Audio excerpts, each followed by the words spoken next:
Hi, this is Nick Barrett from Pendragon, and you're listening to Sonic Perspectives.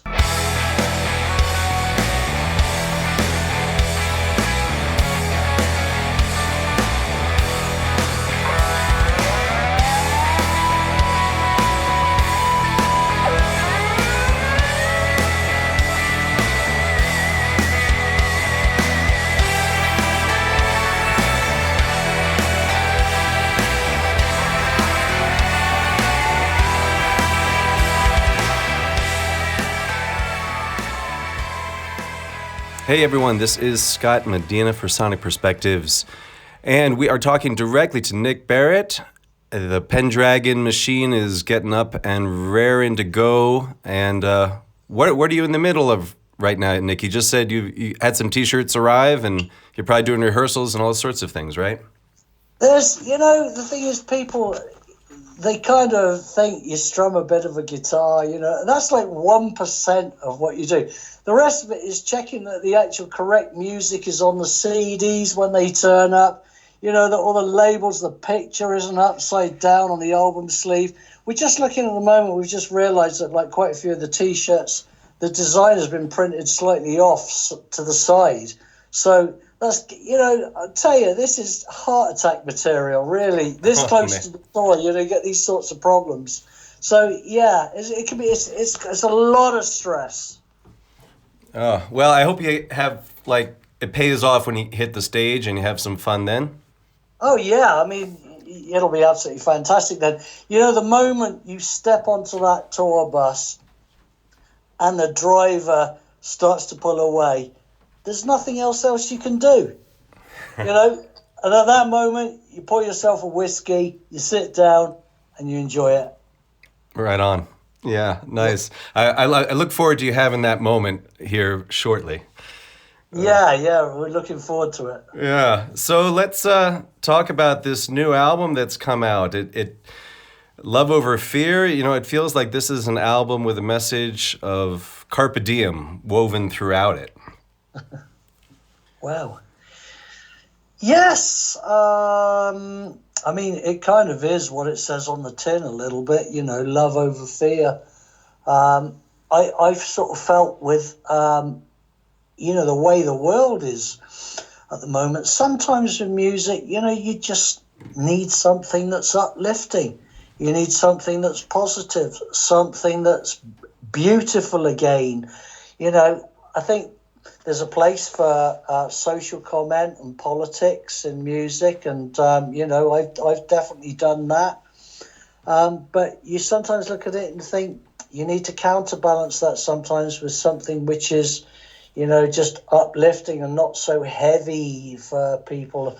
And I think the world at the moment kind of needs something a little bit like that. So, it felt like the right sort of thing to do for this album. Mm-hmm. Yeah. So when you were songwriting, were you really trying to tie a concept together, or just the overall sense was more of positivity for this one? Yeah, the overall feeling was one of positivity. I didn't want to get into any really heavyweight politics, which I kind of enjoy.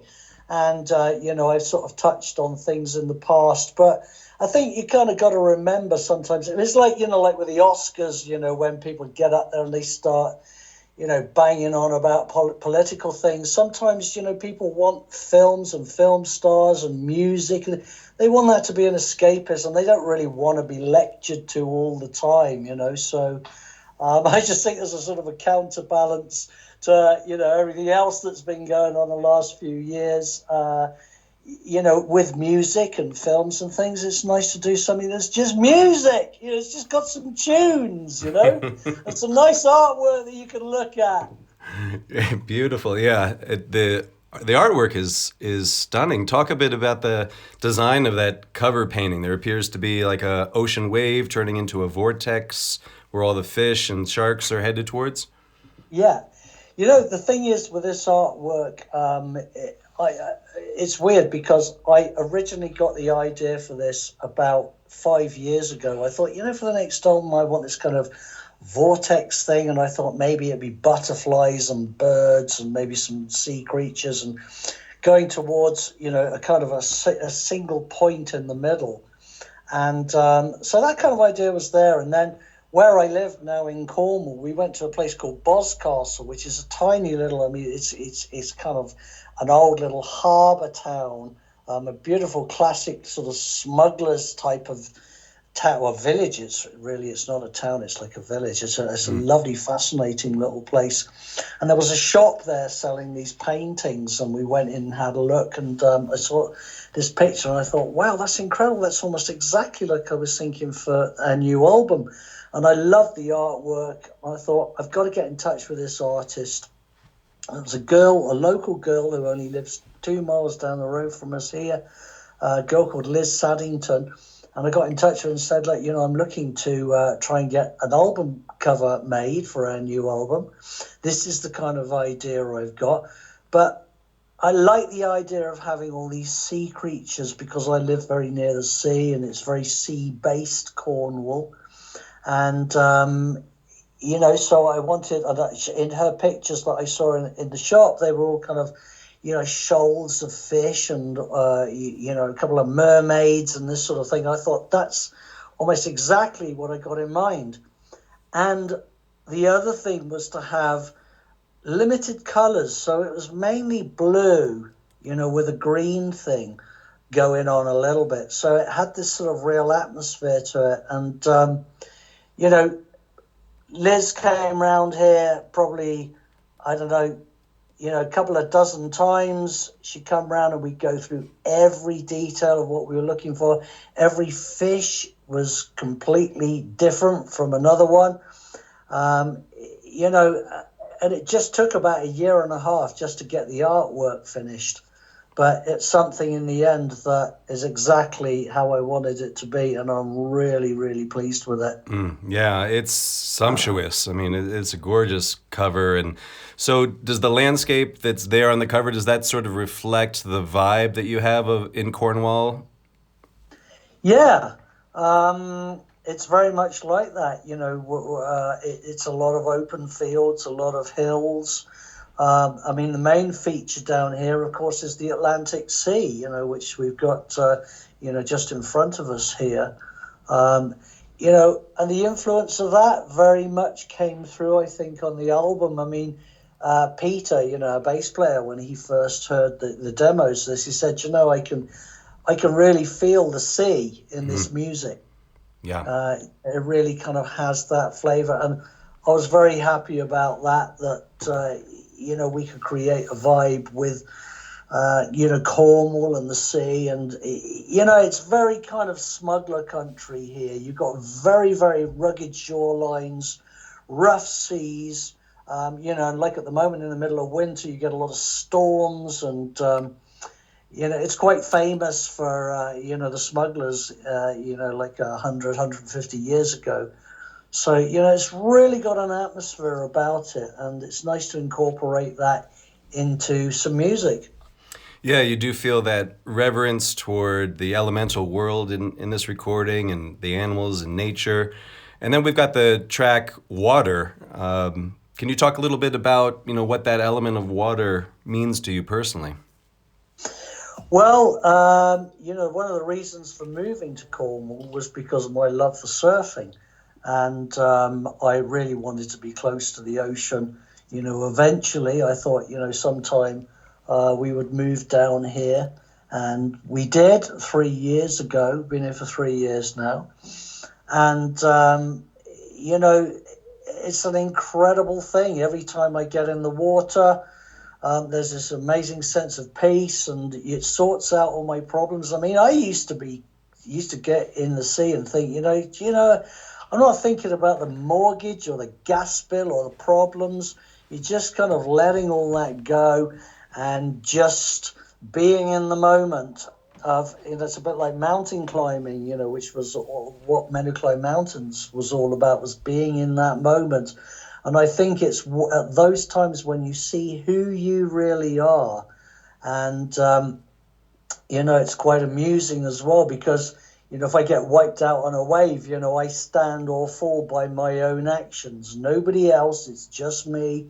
So if I do well, it's me. If I do badly and wipe out, it's just me, it's my fault.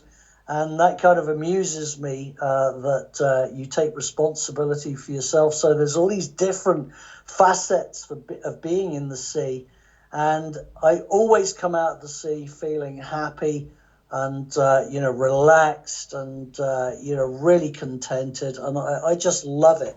Mm. So, there had to be a song about it. Yeah, it's an epic track. But, of course, you have a lot of epic tracks on this album, don't you? Yeah, there are really, I think 3 or 4, maybe even 5. But they were all epic without being 22 minutes long. I mean, I kind of had this, I thought, you can, in 8 minutes, you can do pretty much like what we were doing with songs like Paint Box or Breaking the Spell, or Explorers of the Infinite. They weren't really, really long songs. And that was my kind of mental template for most of them, sort of the 8-minute, 9-minute mark.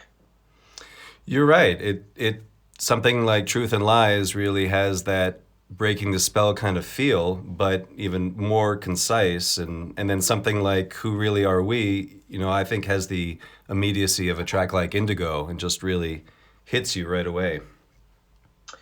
Yeah, I tried to, as I always do really with an album, is to have a sense of balance, and it's a journey for people, so they're not kind of like locked into, just hard hitting up tempo stuff, or not just locked into, just a wishy-washy atmospheric stuff. I like a bit of a roller coaster, so you might have like a couple of songs which are very typical. I mean, we nearly always start an album which is typically kind of a Pendragon melodic song, verse, chorus, that sort of thing. And then we usually go into, something from that gets a little bit slower. I mean, like obviously you've got Truth and Lies, but before that, the big change is something like Starfish and the Moon, which is basically a piano and vocal. So, that's going to kind of surprise people a little bit, that. And then after Truth and Lies, you've got kind of like an Irish rock song. So, just when you're sort of like ready for the mood to change, you get this sort of Irish rock song come along. And, it's kind of taking you on a bit of a journey. And then from then on, there's lots of ups and downs and highs and lows. I hope that's the sort of idea. Well, that's what I really love about this album is the diversity. Like you were saying, the 360 degrees, just this Celtic rock song that is just infectious. That's going to, I would imagine, be a crowd favorite in concert. Yes. I mean, we've always been looking for, something that might be a replacement for Nostradamus, which is very up-tempo. We've been playing that since 1993. And it's a very popular live track. It's always been in the set. It's a short and sweet track. So I was looking for something that had the same sort of feel as that. And, with this, though, bringing in some different instruments like the violin and the different styles of backing vocals, I really thought we could do something up-tempo and lively, and I think that track is going to be fantastic live. Yeah. Really, really got a good feel about that one for live. Yeah, indeed. Will Zoe be playing violin on that live as well? Yeah, she will. She's been practicing hard, and it sounds amazing. She's a very talented woman. I mean, I said to her the other day, I was watching when we were rehearsing, I said, you're playing the violin and then you get into the vocal mic and doing all those little backing vocals, and that's a big deal to have to do that. It's not an easy thing, and she does those things remarkably well, and it's been an absolute pleasure working with her and having her in the band to do this sort of thing, with the violin. And she's got a very powerful mid-tone to her voice, which really brings something to Pendragon. It kind of it's a female backing vocal without it sounding too girly. I mean, you know, it has this sort of folk thing, and I like that in folk music, you know, where, you know, like on the one end of the spectrum with music, you've got someone like Mariah Carey who does, you know, vocal acrobatics, I call it, you know, very kind of complex, you know, solo type of vocals. And on the other end of the scale, you have these sort of folk type of vocals where people just have a very kind of nice sound to their voice, very powerful, really suits the song, very earthy sounding. And for me, that's where Zoe is. And I just love that. Yeah, it must be great for you now to have two backup singers on stage and get to share the vocals a bit in that live performance. It's absolutely brilliant. I mean, I can remember back in 2006, you know, we were doing a gig in Warsaw. And, you know, it was about half an hour before he went on stage, and it was dark, and I just went outside the tour bus, you know, just to, you know, look outside and get some fresh air. And I just thought, man, this is difficult, you know, like carrying all these songs, you know, for 2 hours. You know, the harmonies that I would like to have, you know, we can't really kind of do because everyone else is playing their instruments of those parts, so they can't always do the harmonies. So it's always like an approximation of what the finished album sounds like. And I love harmony, vocal harmonies. I've always loved them, but always felt we never quite had the you know, lineup to be able to produce it live. And it kind of feels a bit lonesome as well, you know, when you're on your own, you're fronting the band, and it's nice to have some sort of female energy to spin off live. And it to me, it kind of completes the kind of story in a way. And I really love playing live now, and having the girls along. It's just a great thing. Yeah. So I mean, they're a bit more fun as well. You know, you got grizzled campaigners like Peter G and Clive Nolan. You know, they're kind of the old hacks, you know. Yeah. Having the younger girls along, you know, to take the mickey out of us. It's good fun. Right on. Getting back to the album, you had mentioned the Starfish and the Moon before, and then we get, toward the end, we get to this piece, Whirlwind, that is, I mean, basically like a crooner piece, and you even got saxophone in there. Where did that come from? It's such a departure. I don't know. It is absolutely extraordinary. Once I'd done those vocal melodies, I thought, where did this come from? I mean, in a way, I think it kind of came through, you know, something says, you know, maybe it's the ghost of George Michael. Exactly. It has that sort of soulful approach, which I've always wanted to do. I always love that kind of soulful, heartfelt type of vocal, but I never really thought, I didn't think I could do that. I don't really consider myself first and foremost a vocalist at all, because, you know, I end up doing the vocals because no one else in the band wanted to do it. That's initially how it kind of started. And, you know, as the years went by, you know, I just got left with it. And in the end, it ended up being the sort of a trademark sound of Pendragon. You know, it's a bit like Phil Collins. You know, if you hear that voice, you know who it is. You know, like with me, I wouldn't call myself a classic good singer at all, but you know who it is. You know, like you hear a lot of rock vocalists, and they sound amazing, but you can't really always tell who they are because they always sound quite similar. You know, if you get someone who stands out, maybe their kind of technical side isn't as good, and I would say that about me. I'm not technically that great a singer, but it's a trademark sound, so you at least do get that. But I do feel that, you know, with songs like Whirlwind, that I found something that I'd never found before. I mean, I had the piano thing when I moved to Cornwall. I have a piano in... I got a little, like a sunroom, which looks out over the fields and the sea. It's just amazing. And I just sit there staring out the window. And I wrote that piece of music on that it's just an old upright piano. It's a real piano, so you got a little real vibe from it, like just playing an acoustic guitar, I suppose. It's not electronic at all, so it's pure. So I had the music, and then to try to kind of come up with a vocal melody, I thought it's going to be very difficult. But as soon as I got in front of the mic, ideas started to come out, and the lyrics came, and I just couldn't believe it. And in a few days, it was done. I'm still in a bit of a state of shock about it. It's kind of nothing I've ever done before, and there it is. Yeah, well, I'll resonate that as a listener, because although you're right, Pendragon, when you just hear the vocals, to your credit, that's not true on this album in a few places, like on Whirlwind. I mean, I'm listening to it and I'm wondering, hang on, I got to check the liner notes here. Did one of the female backup singers come and do lead on this song? Because is that really Nick singing right now? And it was amazing. Is it Clive Nolan just holding his testicles? Who knows? Yeah, well, I don't know. Maybe we'll know in concert. Are you going to play those songs in concert? Yes, sir, we are. Right on. Yeah. Yeah. That's off to you. Boy, that's impressive.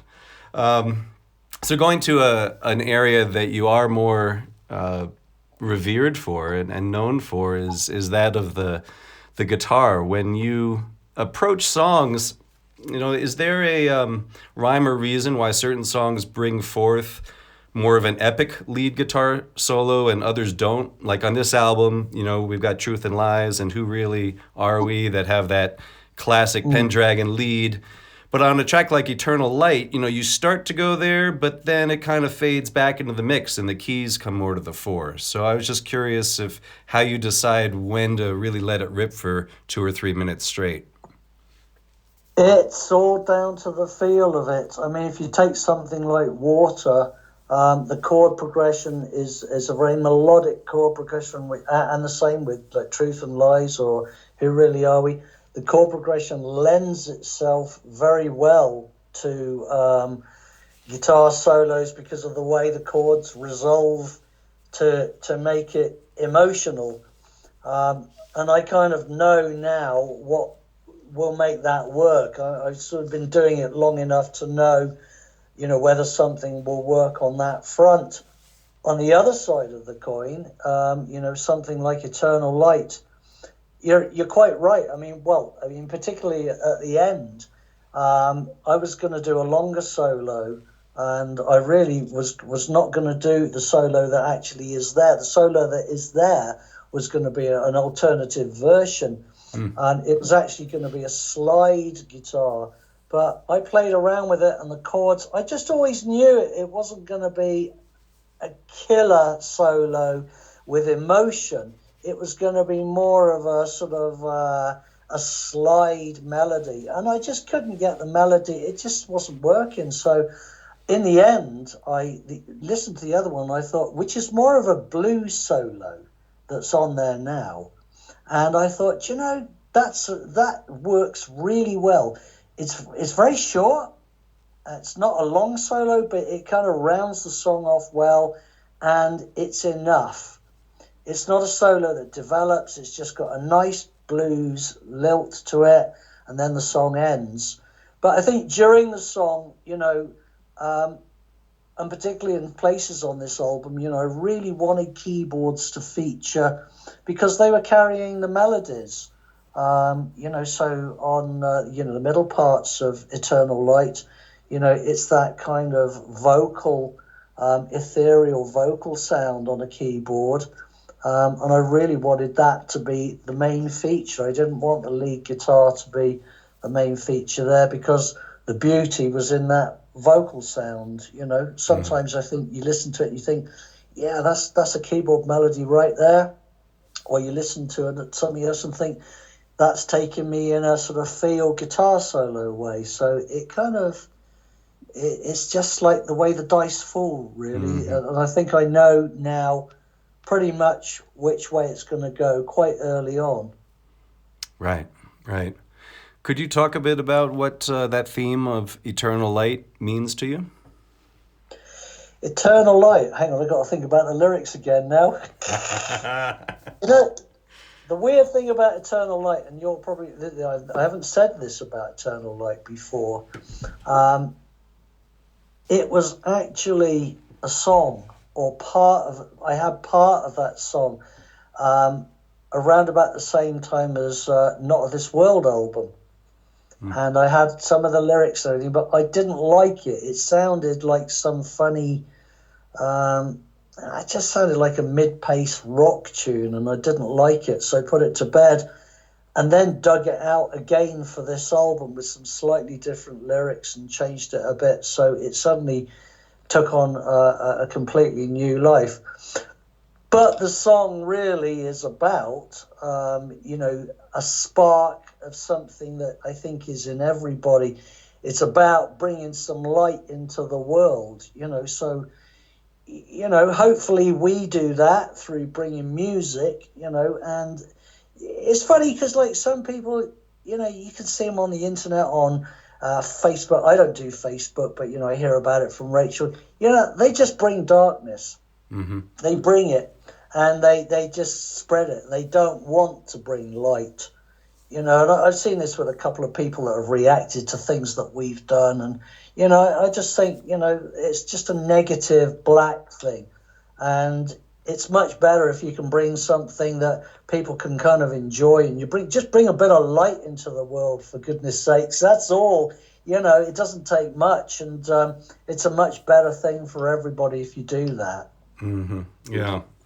There's a few themes and lyrics that are repeated in that song in From Eternal Light, in the first song too, and everything. Yeah. Like looking out in yes. shades of grey. And yes, that's right, yeah. I wanted the idea of repeating certain sections, but done in a slightly different way, with a slightly different sort of feel to it. I like that. I've always liked it. I think, wow, that A will go really well with that C, and then we can do that, and hey, we can do this vocal over the top, and it kind of becomes very exciting to sort of break things down like that. Mm-hmm.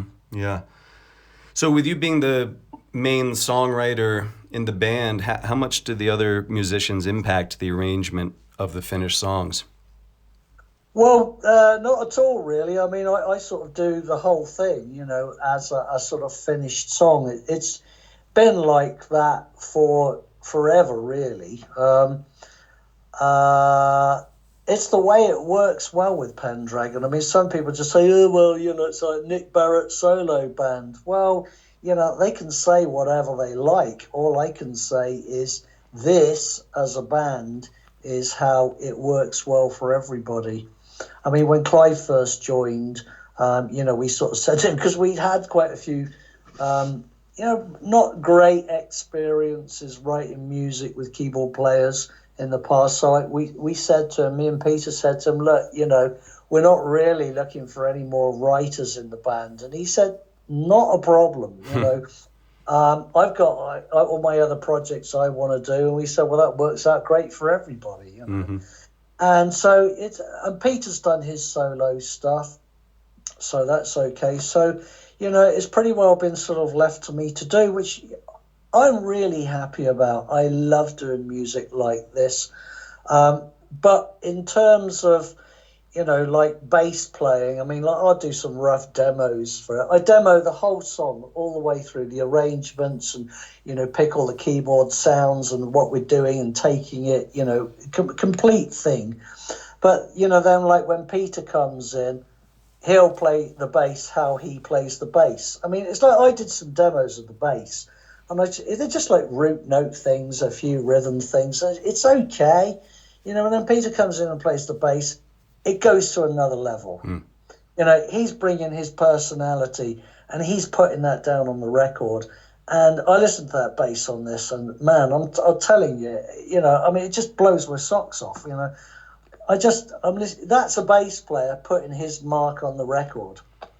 Exactly. And it's fantastic. His sound is great. He's got some great little ideas where he puts little notes and things in, like, in those little sections you're talking about, like in Everything. Looking on the inside out, he's doing a little bass parts in that, which are lovely little ideas. So, he'll bring things like that to the table.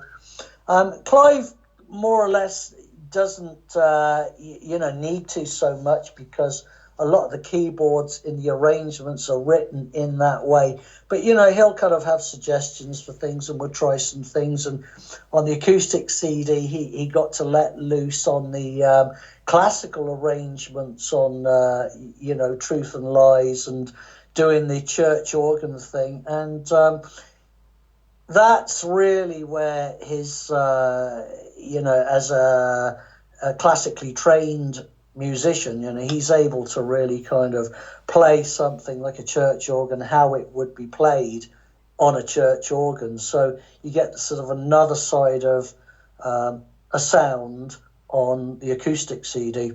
Yeah. But that's pretty much the way we work. I mean, same with, like, I program all the drums, but, my drum programming is pretty much kind of, boom, chick, boom, chick. I mean, I'll put in sort of triplet rolls and, rolls that I know that a drummer, might do, and then Vinny comes in and laughs at it, and he does his thing, and that's what it should be. Right. He comes with his mark on it. So they don't really get involved in the writing or the arrangements or, anything like that, but they come in and they sort of add to it and make it into a band thing. That's the deal.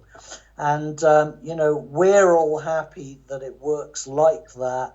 And that's what we enjoy. And, as I said before, I got a bit of a thing about this, because some people say, well, it's like a Nick Barrett solo thing. And I just say, this is Pendragon, and it's worked for 40 years. Don't knock it. It works. Yeah, there's that. Yep. So as you are writing and you're, being influenced by things that you really like, you mentioned even, some of George Michael's crooning might have touched in on Whirlwind. When does it happen that things come in more directly? Like, I always really loved the Sade album, Stronger Than Pride, and I'm listening to the Believe album of yours and the song Learning Curve, and I'm like, wait a minute, that's a direct quote from the Sade song, Nothing Can Come Between Us. Yeah. It kind of shocked me for a moment, because I sure didn't expect to find Sade in a Pendragon song. But there it was, and it was cool. I don't know if the shock is that it's a Sade song or it's just a freaking ripoff, Both. The thing is, though, like a lot of musicians, they get kind of a little bit coy about this. But I heard David Bowie say, he said, I copy what other people do, and there is no musician that doesn't. They'll kind of hook out little bits, and they'll turn it back to front, and they'll put their own slant on it, and they'll change it a bit and do that. I mean, that's what whatever influences us will come out, because we think it's good. We like it, and therefore, we kind of want it. We want to speak the same voice. I mean, I'm telling you, there's one prog band that I know. Every single album that I've heard so far, it's got that Apocalypse in 13/8 from Supper's Ready, Genesis. Every single album. And it always makes me chuckle a bit, because, they kind of, that's the holy grail. They keep kind of coming back with that one. And, there's no band that hasn't done it. So, in terms of that, I pretty well wear my influences on my sleeve. I'm not kind of, it's there. And I've always absolutely loved Sade. I love that kind of jazz. Ever since I heard, Diamond Life, I just bought everything that she did. And I loved the soulfulness of her music and the way it developed. And it was that sort of soul music was always there in me, and it was the same with people like Michael Jackson and George Michael, and even sort of like Harold Melvin and the Blue Notes and Marvin Gaye, all these sort of soul bluesy type things. Jazz soul things I loved dearly.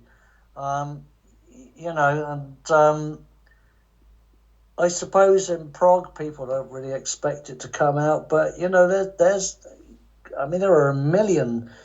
We've had influences all the way from Slade and Sweet and T-Rex all the way through to Sade and, the obvious Pink Floyd's and Genesis. But, there's a lot of different music that I really love. I mean, Mozart came into, Masquerade Overture quite a lot. Mm-hmm.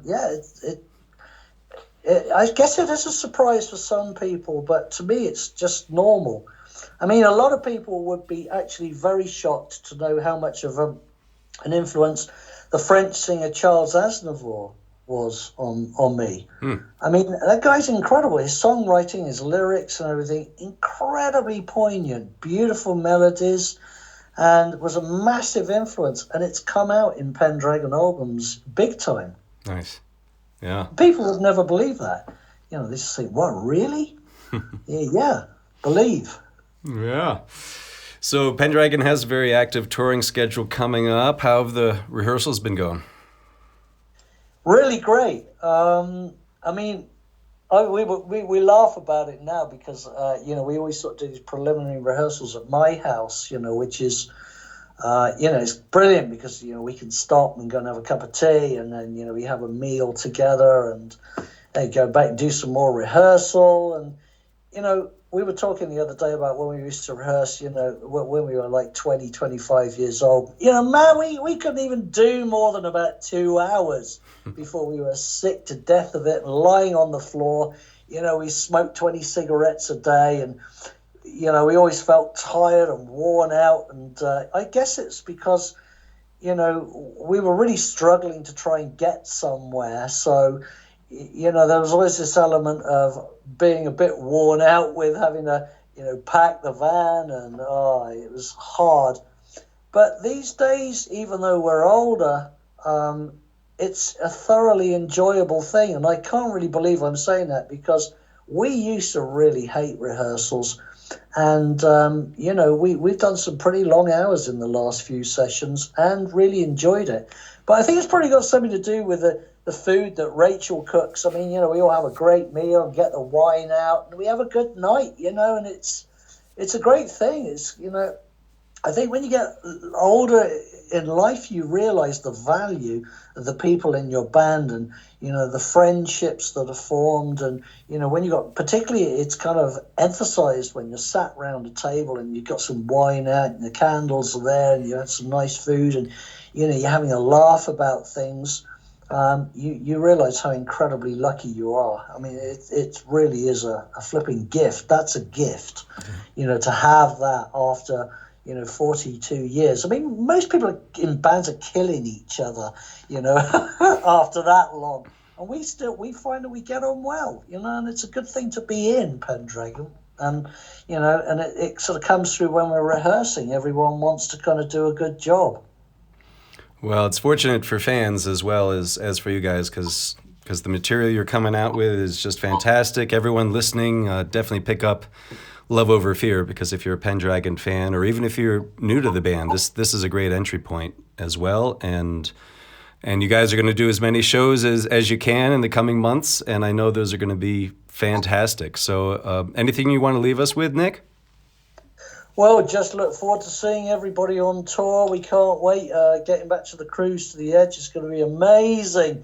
And it's going to be kind of like icing on the cake, really, because, the big tour will be done and it's February, March. So it's going to be pretty cold in Europe. So, jumping on a boat, we can just get into some, T-shirt and some shorts. It's going to be absolutely brilliant. Yeah, you can kick back at that point. And who knows, maybe they'll have you on at a reasonable hour. I was at that 3 a.m. show last year on the cruise, but that was something. Yeah, I mean, the weird thing about it is you look at it, just going on stage at 2:30 in the morning is just crazy. But it's one of those things Pendragon have had quite a few of these. You look at it and think, you've got to be crazy at doing this, driving 3,000 miles to play a gig with Dream Theater in Portugal. We did that. And what the heck are we doing this for? And then you get there and it's like one of the best gigs we've ever played in our life. So, weird stuff happens. It does. Well, thanks so much for talking with us today, Nick. It's been a real pleasure. Yeah, thank you, Scott. It's been great. Yeah, and all the best to you and the band the next couple weeks, and Rachel and the whole crew getting you guys out on the road. And again, congratulations on this spectacular album. Oh, thank you very much. That's great to hear. Yeah, really nice. All right. Take care, my friend. Cheers. All right. Yeah, thanks, Scott. Cheers. Okay, bye. Thanks for listening to this interview on Sonic Perspectives. Hope you enjoyed listening to our conversation with Nick Barrett, and please do subscribe to Sonic Perspectives YouTube channel, Facebook, and Twitter so you can get the latest news, reviews, and updates. And we're going to close here with a new track from Love Over Fear. This is one of those mini epics, about 8 minutes, really fantastic song on the album called Who Really Are We?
the books of Solzhenitsyn, the wisdom of kings, censored plays and words, and all that can bring.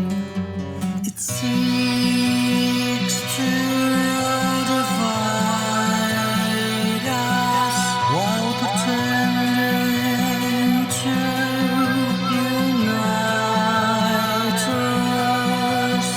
Neither repented they of their murders.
To the floor, love's become the new hate, become the